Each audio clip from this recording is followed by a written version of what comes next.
Yeah, well, welcome, Wado, to Get Gorn, presented by Dometic, man, and far out, bro. How good is it to be in the great outdoors, just camping up a storm? It's as good as it gets. Down the coast, bro. This is living.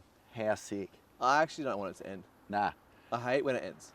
Dude, there's nothing worse than reconnecting with nature and then having to pack your car and go back to the little cube that you're forced to live in, just with all its distractions and all its, well, you know, I guess all its modern comforts, but there's something just so purifying about hitting the road, man. I don't need the modern comforts, eh? You don't need them. I don't need them. I don't deal well with it. I need the simple life. Mate, what's crazy is like just checking out the kit you got here, the Dometic swag and the CFX5, like elite level comfort when you're on the road. Like it's considering like how simple life can be. Yeah. It's as good as it gets, eh? It's mad. Oh man, the swag's insane. Like it's the size of a backpack when it folds up. It's crazy. And like I hate putting stuff on the roof and like having to move. Because like, I guess as surfers, I feel like we do move around when we're camping because you're trying to find the best waves and like, that's my beach house, man. Like, I'm putting that thing right where I want to go surf and I can see it from the ocean, you know? So like, to be able to have it that small and just chuck it in the back of the ute, and this thing's insane too. Like, it's just a game changer not having to get ice and just having a fridge in the back of your car. That's it, man. It's so easy. Stoked on you, Dometic. Thanks for coming on board. And mate, the reason why we called this show Get Gorn is because like there's almost nothing more Australian than gone up the coast, gone down the coast, gone bush, gone desert, gone here, gone there. It's like inbred in us. It's inbred. It's inbuilt in us to, you know, like hit the road, like from a real young age. Like what are your earliest memories of sort of hitting the road? Because I mean, as surfers, as you said just then, like the goal is we get up and we want to go find surf. And like, the best way to find surf, like I find the most satisfying way is to just go. Like it's almost like swell strikes and all that.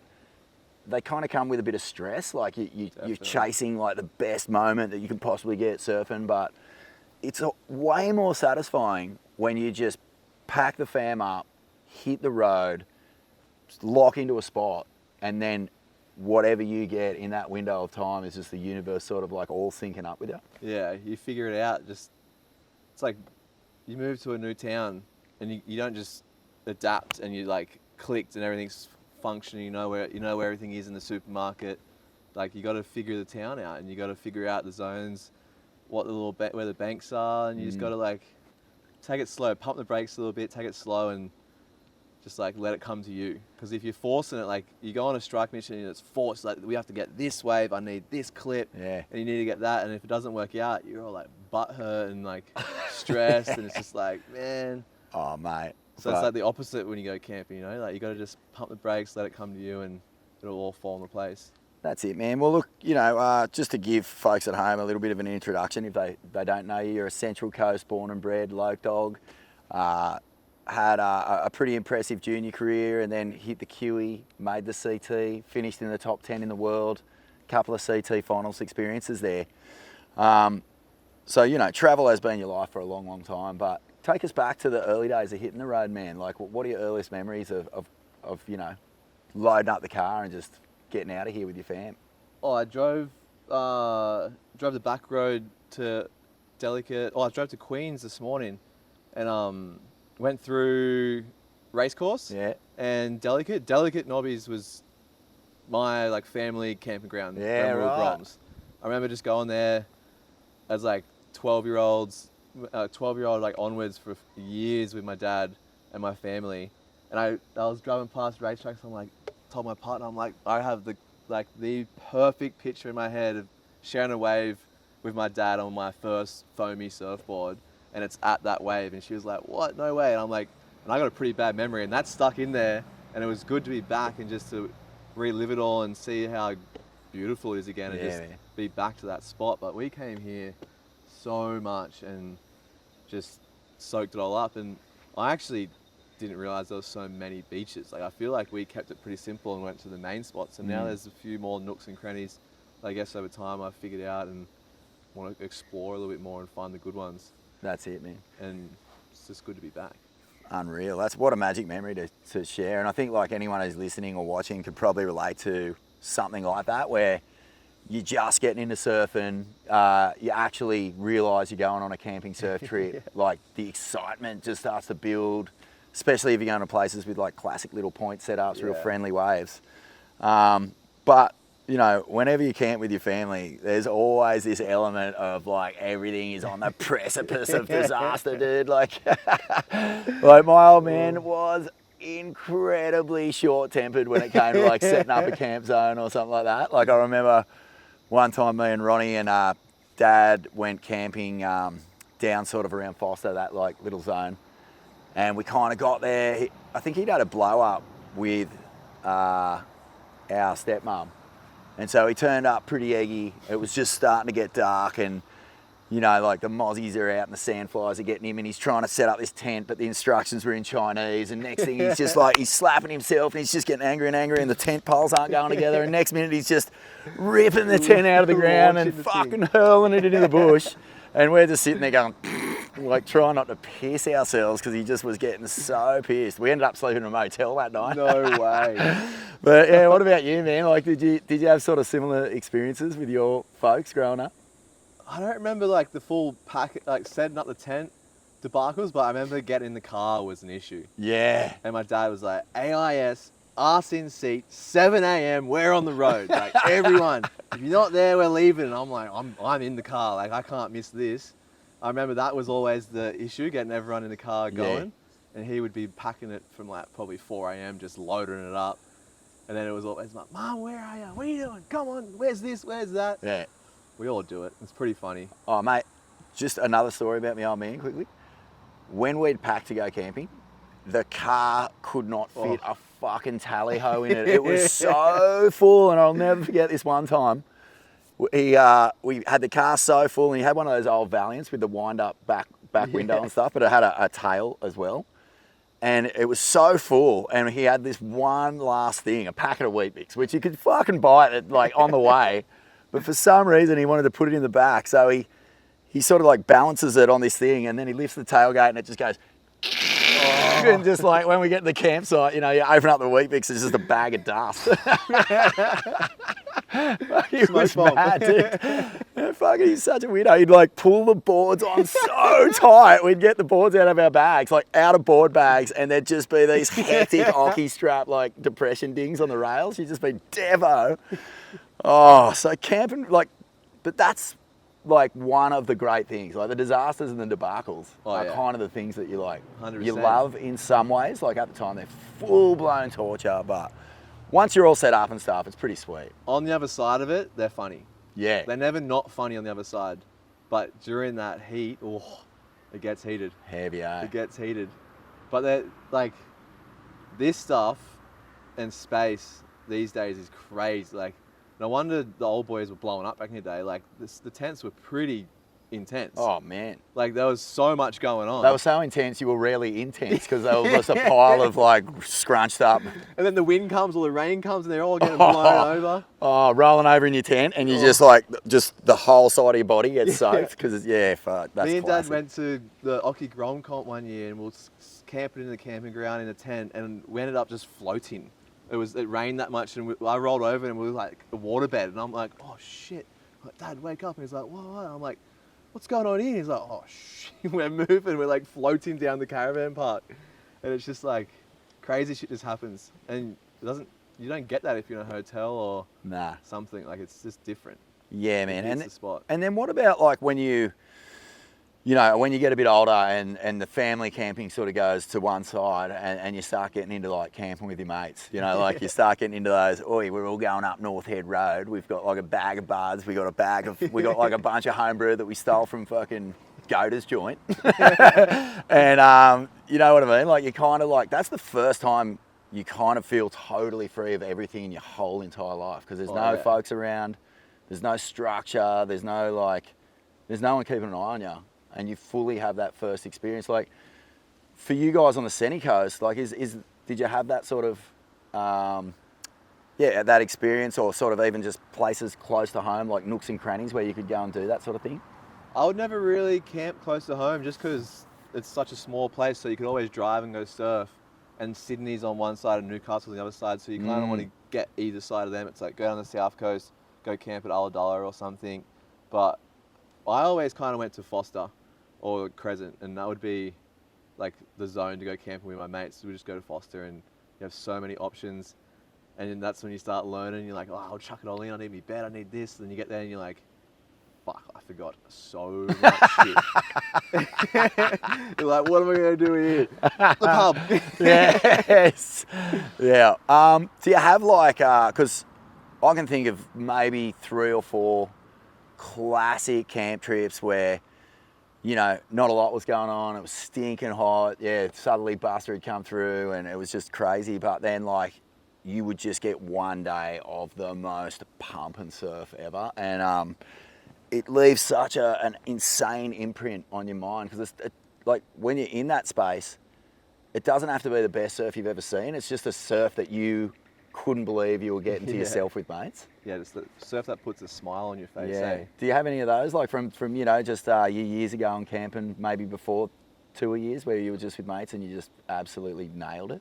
Yeah, I remember going that dirt road past Tretch and hitting Yagan, and just, it was blowing northerly over summer, and it was that stinking hot, like 4 days over summer, and you're just like, man, what are we doing here? Just burning up.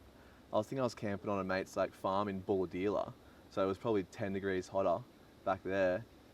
And then I remember we just kept trying all these zones. We were doing everything, and then just one day it was like, we're going to try this zone, parked up, and it was just like probably only 2 foot, but just these peaks everywhere, and it was just like little tubes, couple turns, and it was just so fun with just your mates out. And it's like 4 hour surf, just fry yourself like in 30-degree heat, frothing. You got to esky your beers on the beach, and they're like, that day was sick. Like after putting up with like 5 days of stinking hot Bulladila, cleaning out the pokies, go get some little wedges at Yagan. That was a good day.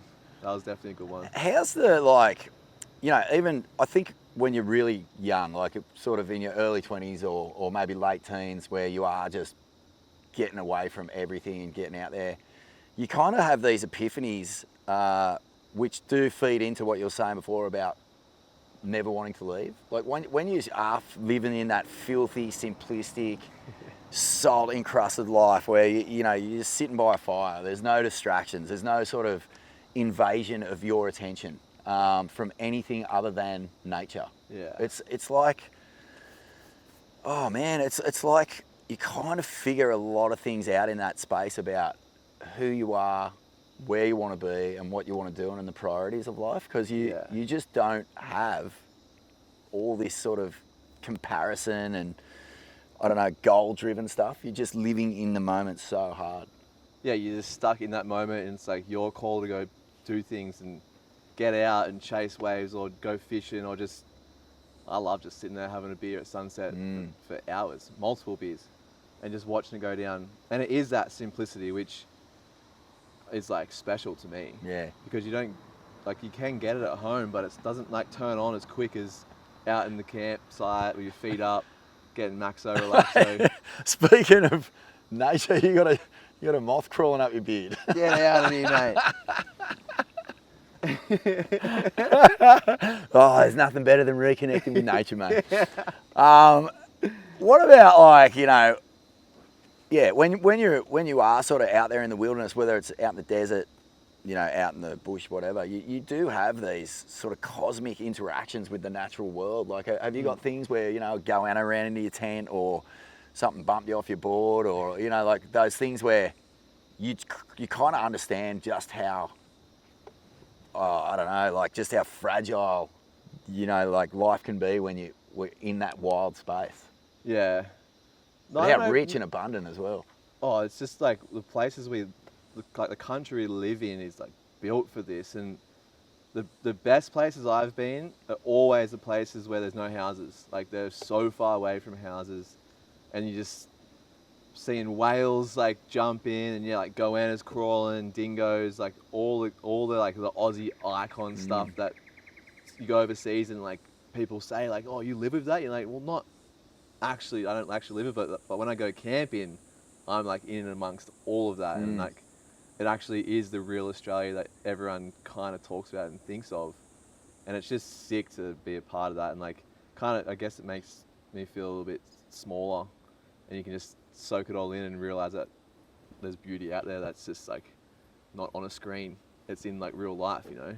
Yeah, it's funny. I actually was listening to this Alan Watts potty the other day, and he was saying that, you know, it strikes him as absolute madness that people wake up in the morning, they go to work, and they grind themselves into almost depression because of like wanting to achieve a state of living where they can live their best life. But then when they get home, they're so exhausted that they end up just sitting in front of a TV watching a simulation of what they think life should be. And, you know, it's so hard to remember when you're just grinding that it's right there. Like in this space right now, like you can just walk outside on any given night. Well, I mean, anywhere in Australia, you can walk outside on any given night, look up to the sky and just know that you can reconnect in an instant. But yeah, like post-tour career, have you been sort of like able to really reconnect with that sort of spirit of adventure and reconnecting with all of that? Yeah, definitely. The tour was like a big hustle for me. It was like switch on 4 years of just like bang, bang, bang. Like life was moving fast. You're on airplanes, hotels, all that madness. And then when that ended, I like said to myself, it's like, what am I going to do here? Like, how am I going to transition from this? And like most surfers would do that after tour, and like they kind of you got a good amount of options to go to after that. And I was like, I need to just go and live and find good waves and take it easy and just like live the sweet life, really. And I had my truck that I was like ready to just drive around in circles pretty much and just make it happen.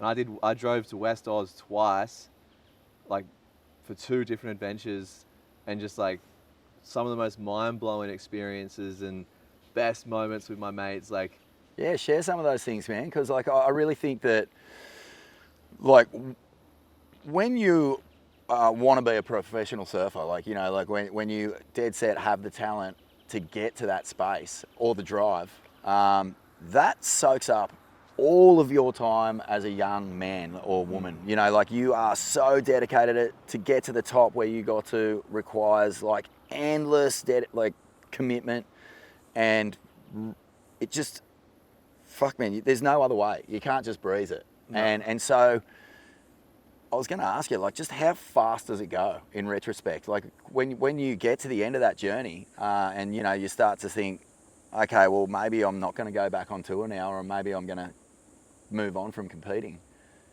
How does it feel? Does it feel like your whole life has just been the blink of an eye because you're just so driven towards a goal rather than being in the process? Yeah, like the goal was always like winning, and at the end of my career on tour, it was like I had more time on the QS, like trying to get to that tour spot. So it was like 8 years trying, just like, I can do this, like full focus, like let's get this done.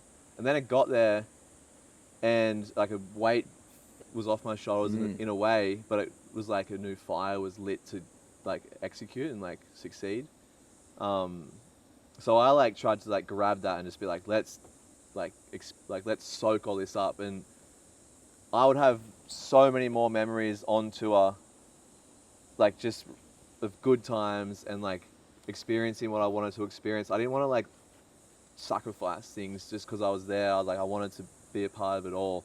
And I feel like I did a good job with that, like personally, with all the things that I wanted to do. And then like obviously it did come to an end, and it was hard, but it's like I didn't want to have that fast-paced life forever. Like I do miss competing and being on that top level, but the fast pace is like, it's really draining for me because I like cruising and just kind of soaking up a lot, where you don't get any time to soak up. Like you said, it's just like one vision, pedal to the metal, let's fucking get this, like, Yeah. and you got to be switched on.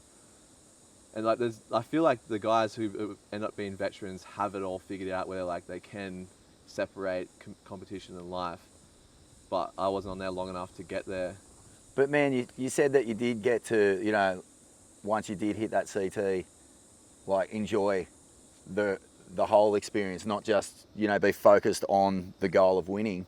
And good on you for doing that, man, because like I watch and have watched pro surfers for years finally get to that level where they're like their dreams have come true. They're competing on the CT and they're so stressed out about it and they're so like incapable, like almost like, you know, their self-esteem just goes up and down from one comp to the next because, you know, like winning is great and losing obviously is the worst. Yeah.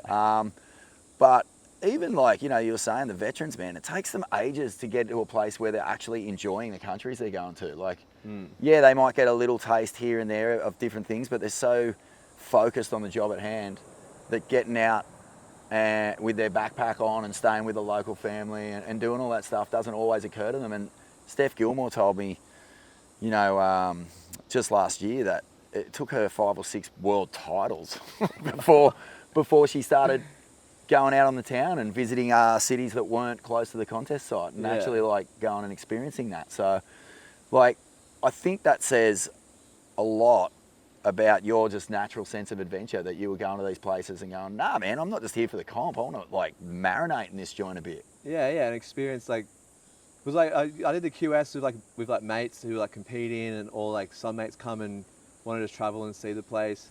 So like I feel like that kind of helps me do that on the tour, where I could like say we're in Portugal and people would be like, I lost the event, I'm booking a flight, I'm going to France, I'll just go get my Airbnb early and just sit there and focus on the comp bank. And I was like, screw that, I'm gonna get my rental car and drive through Spain, check it all out, surf some waves through Portugal, and then get there in 5 days time, you know. I was like, I got all this time, got money to do it, so I was like, let's just go check it all out.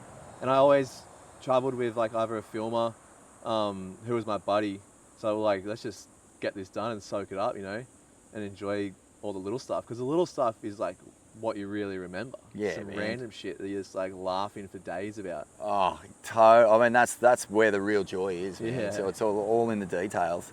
And doing rogue shit's pretty fun. Rogue shit is great. But yeah, you say, you know, you come off tour and it's funny, man, the life of a pro surfer, like I guess people look at it and there's a scale at play where, you know, there's the elite crew getting big dollars and doing it easy and kind of like always finishing somewhere around the quarters or better. And then there's like other crew who don't have sponsors, who are grinding it out and having a bit more of a, I don't know, a little bit more of a sort of a tricky time doing it. So they might not have the luxury of the top crew, but there's still this element of like being on the hamster wheel with your sponsors, being on the clock with the comps and the schedule, and like to truly disconnect from that, you know, from the strike mission thing and the contest thing is really difficult to do in those prime years of your like elite surfing capability. Yeah, it was. I kind of like shifted into it and like tried to mimic the tour in a way, because like every comp would be 2 weeks, and you'd have the down days, up days, and you could move around. So I'd kind of tried to mimic it in a way where I'd be like, no, I can go to South Oz and I can do 2 weeks here, and then I'll move to the next spot, or like I can move around that area for like a month and just try and experience it all instead of trying to surf one wave and like, or get this one clip at this hectic slab that you just like scared of pretty much the whole 40-hour drive over there. You're like, So it's like more just like moving around, and I love fishing, so it's like just tap into that while you're waiting and like really slow it down.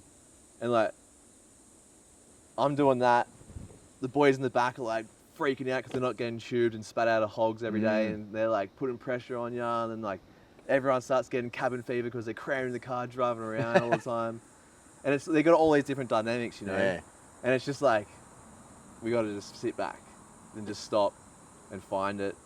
And everyone always comes around camping. Like there's always moments, and it's usually at the end of the day when the day's done and you can sit back and it's 3-4 hours of staring at the fire until you go to sleep. Yeah, man, and that's actually a good point. Like, you don't just go camping and it's easy. Like, you go camping and it takes a good few days, particularly in this current sort of situation we're in with that endless invasion, to get into the sync of it. And once you're in, when that thing clicks in, the peace of mind that you have, like the happiness to just be still, is just, good. It's like, there's nothing like it, man. There's actually nothing like it.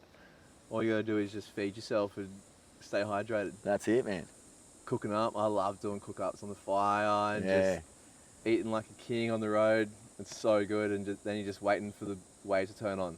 And then when it does, it just all comes together. Yeah. Let's talk about these drives across Australia, man, because, like, you know, it's a big country, mate. That drive is a huge one. I don't think anyone who hasn't done it can truly understand the scope and size of this continent. It is so monster. You were saying, you know, you had some wild times out there. Like, give us a little window into some of the things that go down on the road when you drive across this bloody gigantic island. It's so massive. It's so big. Like, you just pumping it down the highway for days. Like, just for us to get our first surf, I think it was 3 days of just straight driving, switching up drivers, and like, just the driving there is always fun. Like, on the way there is always fun. It's just the moving around. But like, the first time we did it, it was like the most rogue setup you could ever imagine. Like the old boys back in the day going on a family holiday. My truck couldn't have had any more shit in there. And there was like, you're trying to cram the wheat bix in the top to eat for breakfast. We had no room for our swag, so we put them open on the roof, stacked up like pancakes with our boards on top, so it was just a wind block. I was like chewing through the fuel, just watching it go down. Every 400 Ks I'm filling up, I'm like, geez, we're gonna get to the next one. It's just like copping the wind. And you just like, it took like the 2 days of driving, you just like, it took it out of you, because you're like, so, it's not easy driving. It's like hard, like it's concentrated. You're not just like one finger on the wheel, cruise and listen to a podcast, like days, and it's like the roads are bumpy and you're like, wah. So you I got actually tired doing it.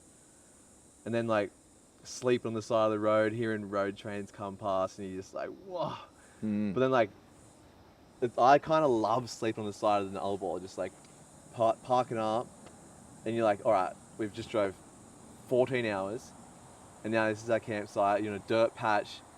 It's like Aussie bush outback all around you, not a soul there. And then you feel like, put your swag up, sit in your chair, look up, and it is just a galaxy staring at you, and you're like, oh my goodness. Like, how have I been standing on a road all day, and then this is just up here? And you like, then you and the boys just talk shit for like 2 hours, just looking at it, talking about how funny that drive was, just stressing out, talking rubbish the whole way.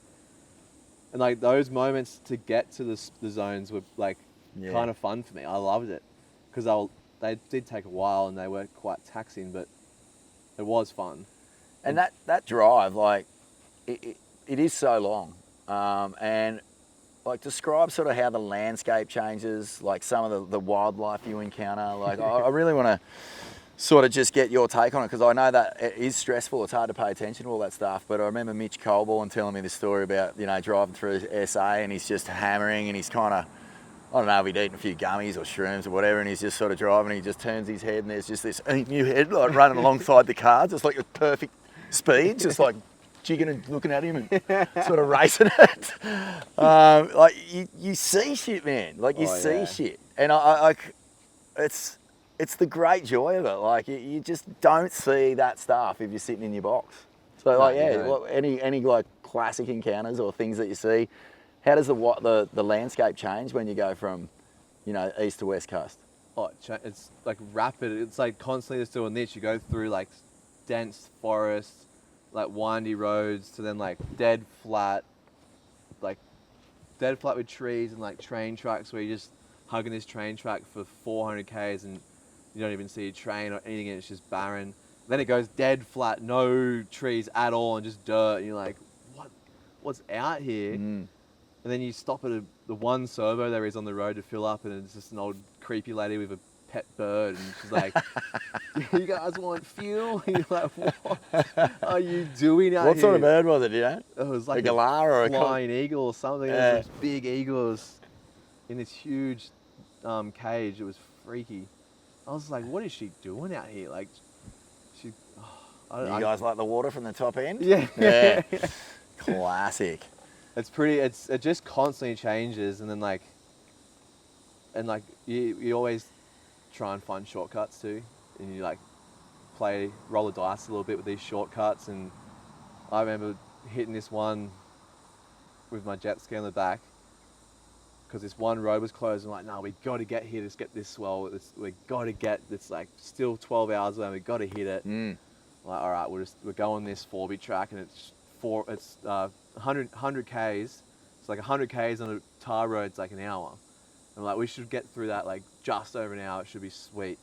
And it ends up being like a 4-hour 4x4 mission. Like, I look back and my jet skis flying in the air behind me, bouncing around, boards go flying off. I have to stop like 4 times and tie them back on. Then I pop the tire and you're jacking the thing up, rip the mudguard off, and you're getting the wrenches out, ripping the mudguard off. And you're just like, oh my God, are we even going to ever get there? And it's just like, it just keeps going. And then it's just that same thing, a sigh of relief. You put the swag up, pull your chair out, look up, and you're like, whoa, we're just in the outback again. And Yeah. that's just life. Like, that's what happens day to day out there. And it never changes. Like, you have easy days where shit doesn't break, but then like, still shit happens. Like a kangaroo could jump out with you and give you the biggest heart attack ever. And you're like, oh my God, I just nearly hit the 6-foot tall red roo that would have deleted me off the road. And it's just raw. Like, you can relax at the same time. It's still just like so much going on, but it's beautiful. I love it. Just being out there with no one around as like a surfer too. Cause you're like, man, if we find a wave right now, there's no one here. We're just going to go surf and get pumping waves.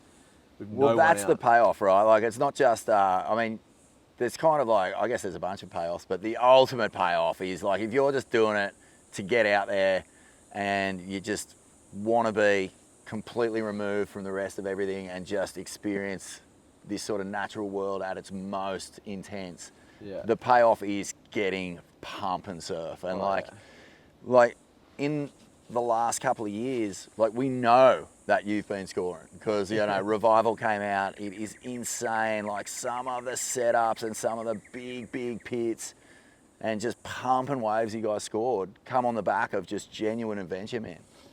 Like, describe some of those trips for us. Oh, they were crazy. That Revival was made from both of those trips I did over west. Yeah. And yeah, the first one was rogue, jam-packed as much as we could in there. And we scored a handful of sessions. It was a lot shorter than the second one. The second one, I feel like I had a lot more knowledge, knew what we needed to take, planned it out a lot better. And I ended up living out of my car for 4 months that year, shooting for Revival. And that was at the very end of it. So we already done a bunch of shooting. And I was like, at the end, Rust is a WA brand. Yeah. So I was like, we got to have a core WA section where like you can't replicate it unless we do it like the right way. So I put in a lot of time to like talk to a lot of people and figured it all out, and just wanted to put together the like good trip. And we went up to Nalu, and the boys weren't that keen. I was like 1 month not leaving the campsite. Yeah. I'm not leaving until we score this wave so we can have this end section of Nalu. And they were like, we can't do that long camping. Like, we can't. And I was like, boys, we're doing it. Like, I was like, we're doing this. I'm not holding back. Like, we needed to make this happen. And then we ended up locking in, and it ended up being like one of the sickest trips ever. We had back-to-back swells. I was like 3 swells in a month. I think we extended for 5 days to get the last swell, and it was just pumping like the craziest waves, just catching squid, like just doing so much fun stuff, like cars in 4-wheel drive, a whole month, air down tires, just like cruising through like off-road tracks.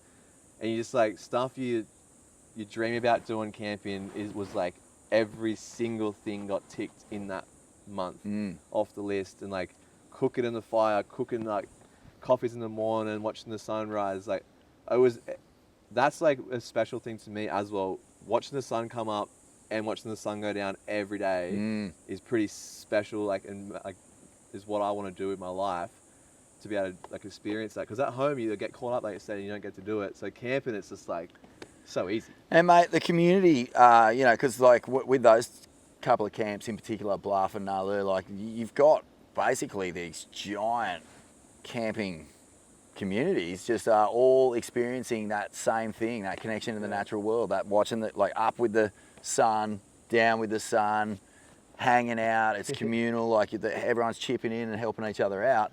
Car park hangs like back in the day. That's it, man. And like, you know, like describe sort of like that social environment compared to just being in a you know, an urban town or the Central Coast where you grew up. It's just everyone's happy. Yeah. Like everyone's doing the same thing. So it's like you can't. Everyone's in that exact same environment, doing that, like living out their dream or what they want to do. They're not there. Like no one's forcing them to be there. So they're all put themselves there. So everyone's genuinely happy. So it's like good to be around happy people. You know, like if you're around stressed people, you kind of become more stressed. Yeah. So like when you're in that environment, everyone's happy. You're like easy to talk to people. You make new friends. Everyone's got time. They're not like rushing around and having on a strict schedule, you know. So it's good to like meet people that were doing the exact same thing as what you want to do, and just completely genuinely happy doing it. Mate, I went camping up there last year. Not in those camps, but just a couple of hours north of those waves, in the dunes. And it's a really small campsite. There's only about sort of like maybe 6 to 8 little setups. And my wife and I were just in a swag, the Pico swag on the dunes. And I think we were there for 2 weeks.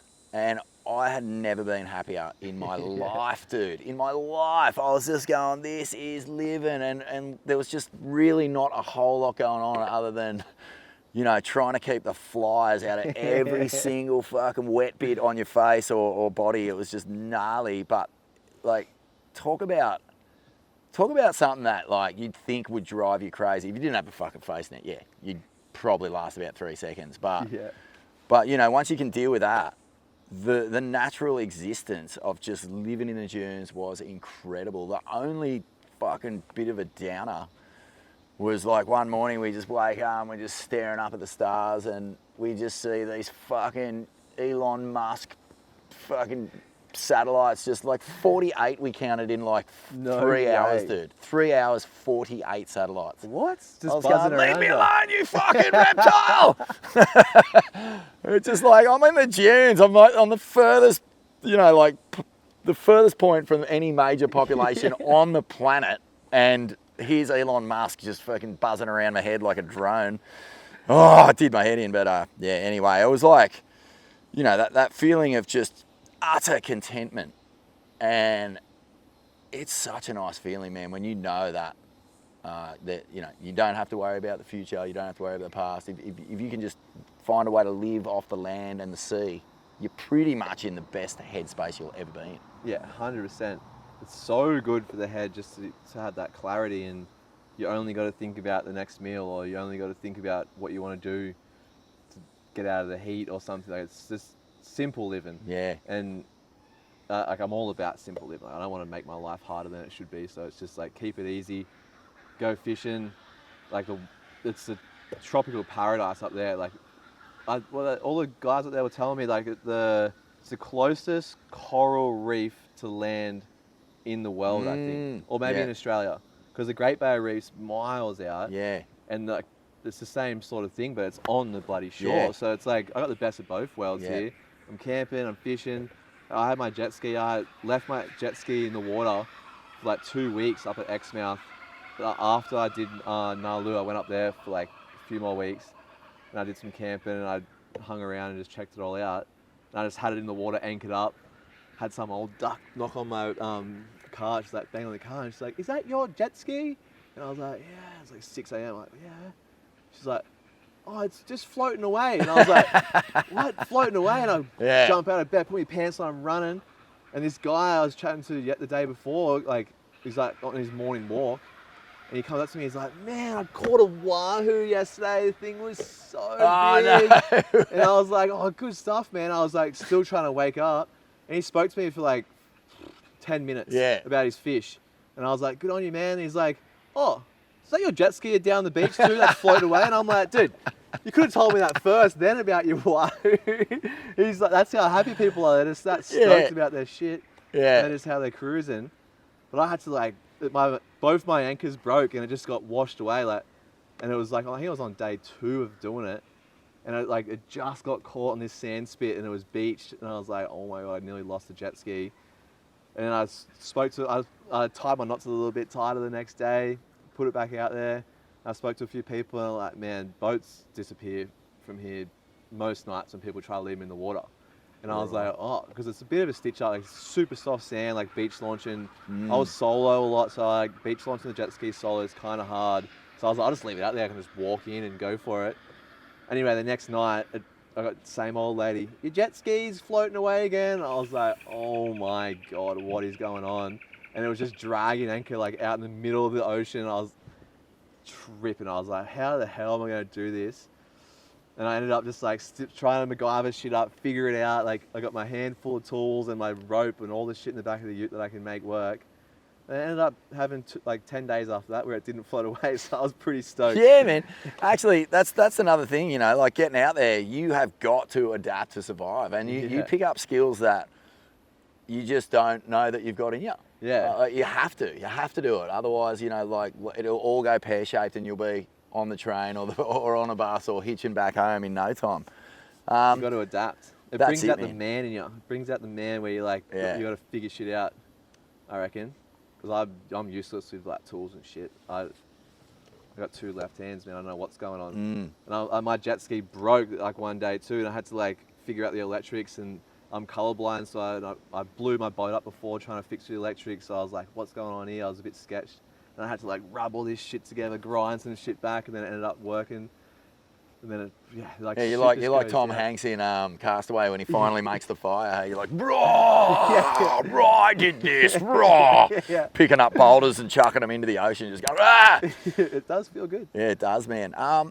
What about like, you know, I mean, everyone can relate to sitting around a fire and sort of, you know, just talking chop and really just having these like mindless epiphanies about sort of just how simple life can be, you know. Tell us about like, you know, just some of the characters that you encounter on these trips across Australia. Like, did you meet some like proper units? Oh yeah, like people who have been on the road for 2-3 years. Yeah. Seen way too much sun. Like one dude was on the road for like 2 years with his misso, and like we were having beers like around the fire one other, and he just had a Yeti bottle, like a full insulated bottle. Was just sipping it, and then he ended up like falling out of his chair like 40 minutes into like kind of coming. Like, this guy's drinking water and he's falling out of his chair. And I'm like, what's going on? And then he kind of gets up and he's a bit sloppy, and like his thing was full of wine, and he's just absolutely tanked undercover. And I'm just like, just like fully mind blown. Like, and we're just having a casual couple of beers, and this guy's just tanked, telling us about his like 2 years on the road being cooked. And like, that was just like one moment where you're just like, wow, like people are just getting by out here and just making it happen. Like, I met so many crew who were just had these crazy setups where they're just making it happen, and they're just in their element, loving it.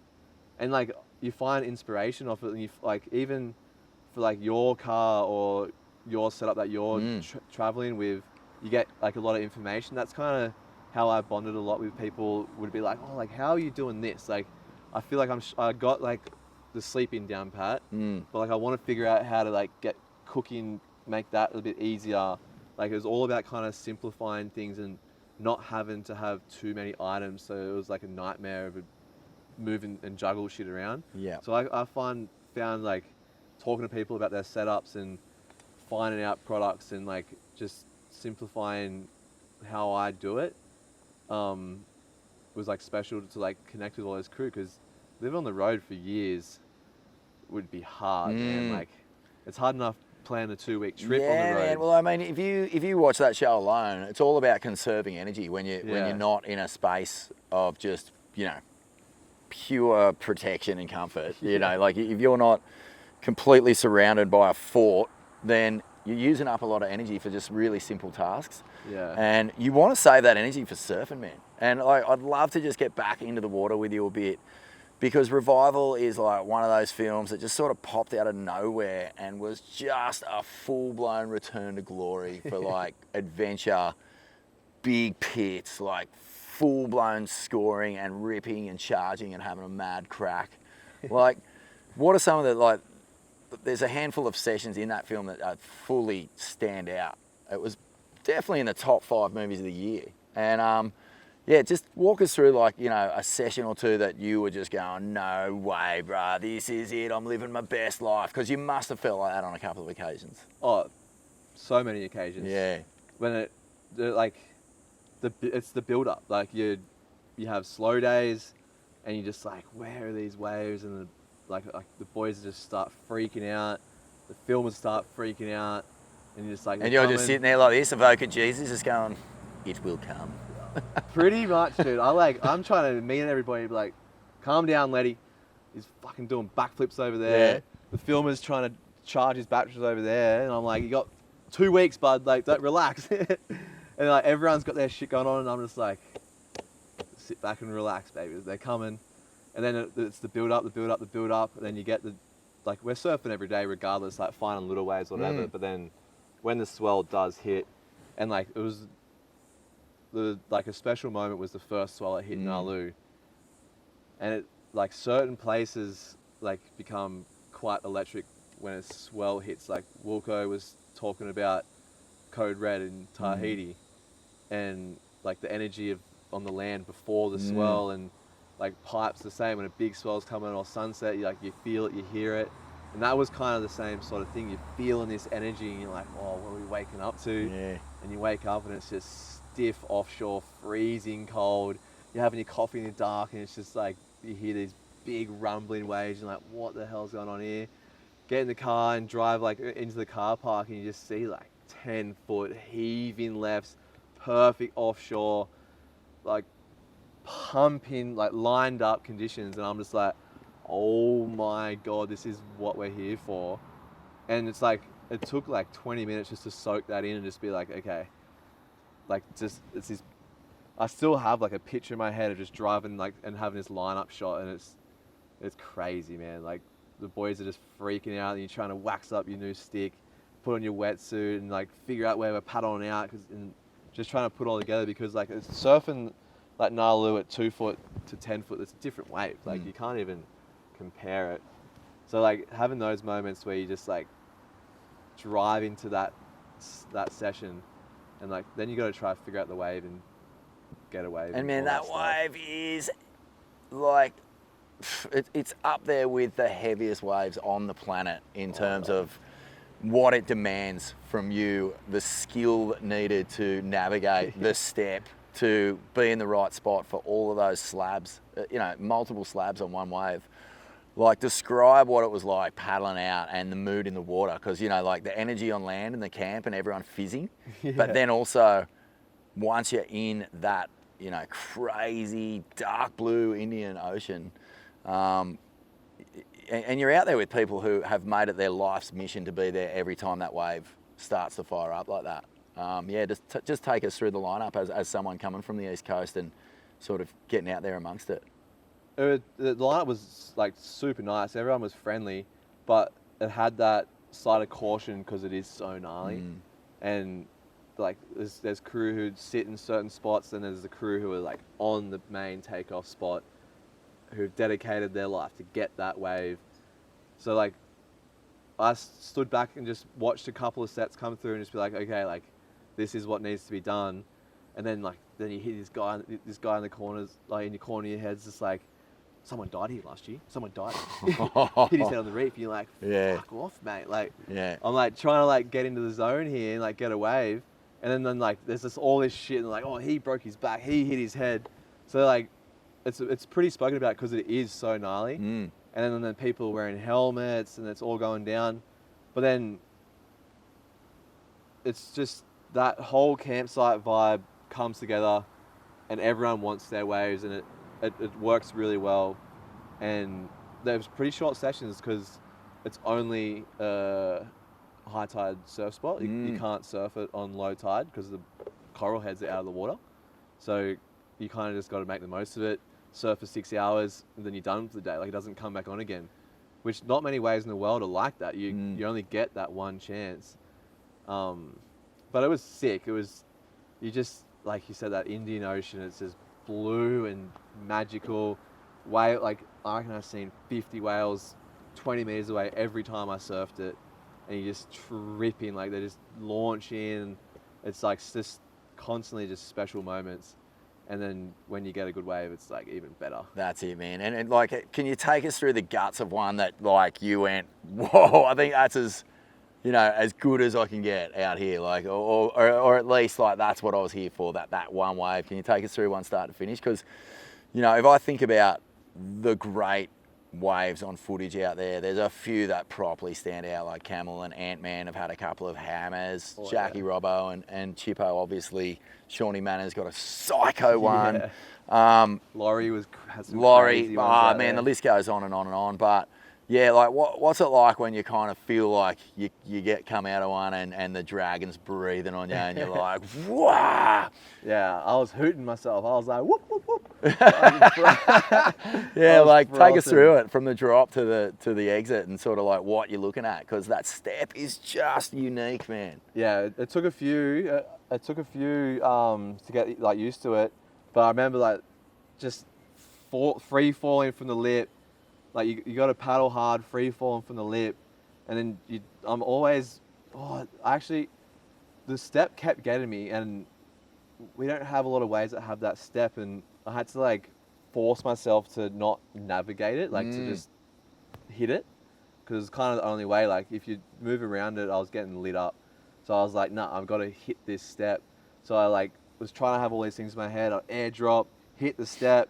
And then I like sit on my ass and look up, and it's just this big blue barrel starts breathing, and like a big spit, and I was just like losing it, like coming out.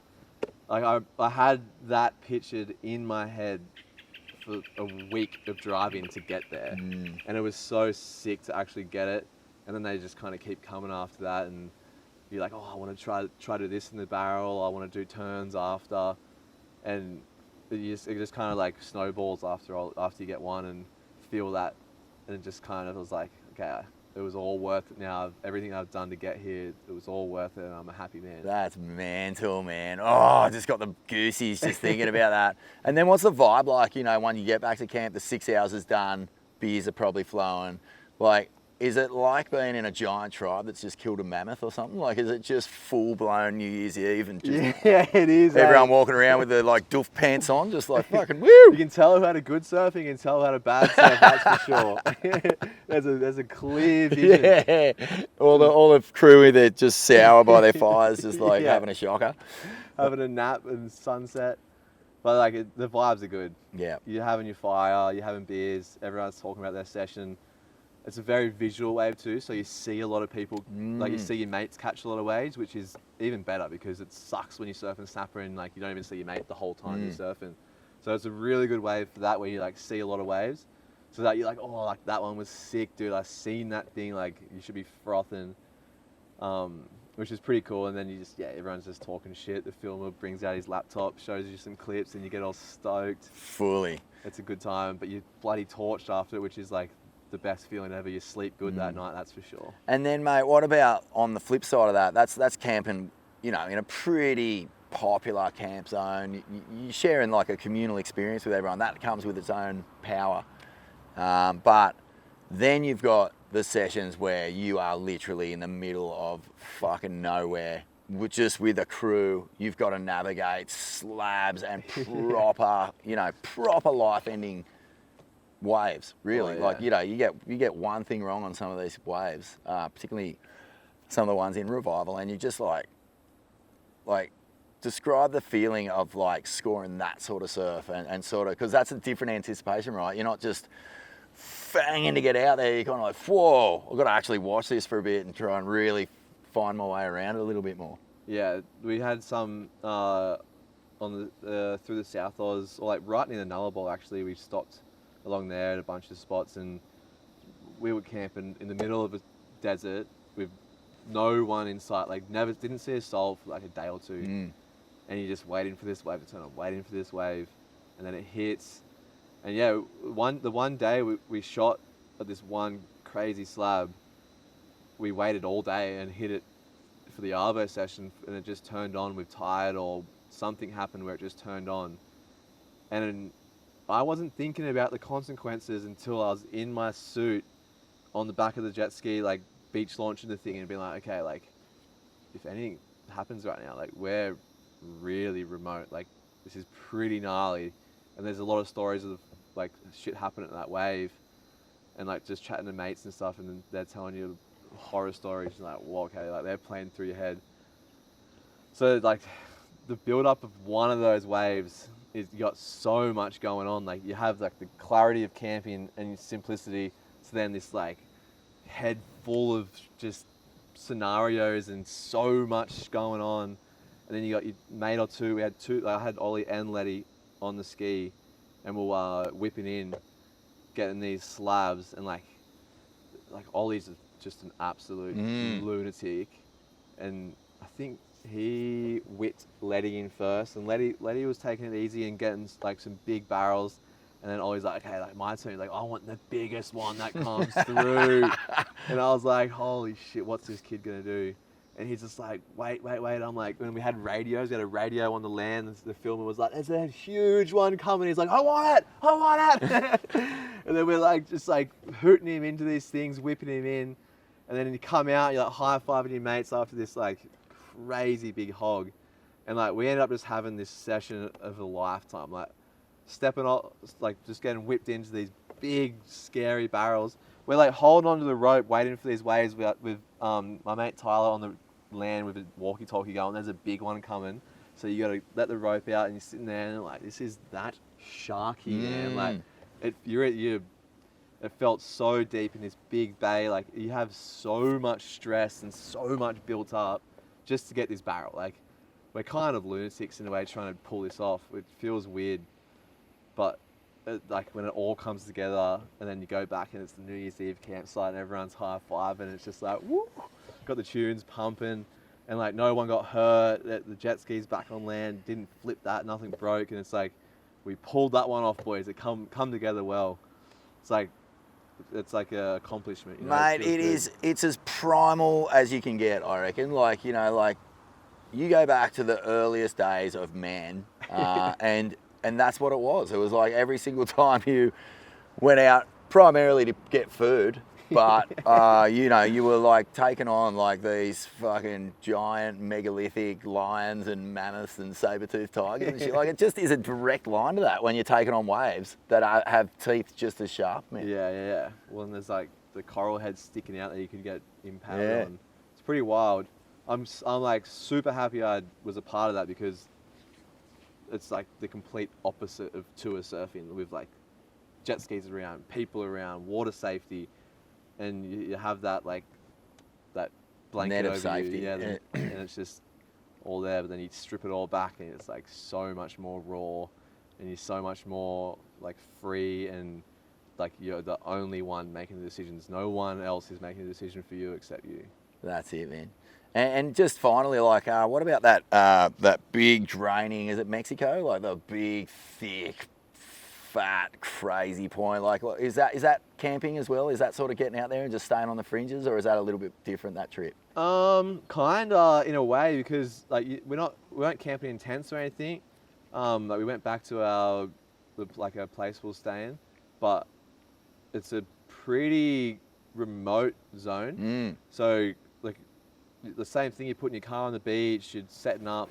Like we had an esky full of like food, water, everything, just so we don't have to leave all day. Yeah. Like I would sit on a Mexican beach from sun up to sundown like a lot. Yeah. And just be absolutely torched, and just waiting for these like sessions to turn on, or the wind to switch, or the swell to hit. So it's kind of similar in a way. We're not sleeping in tents.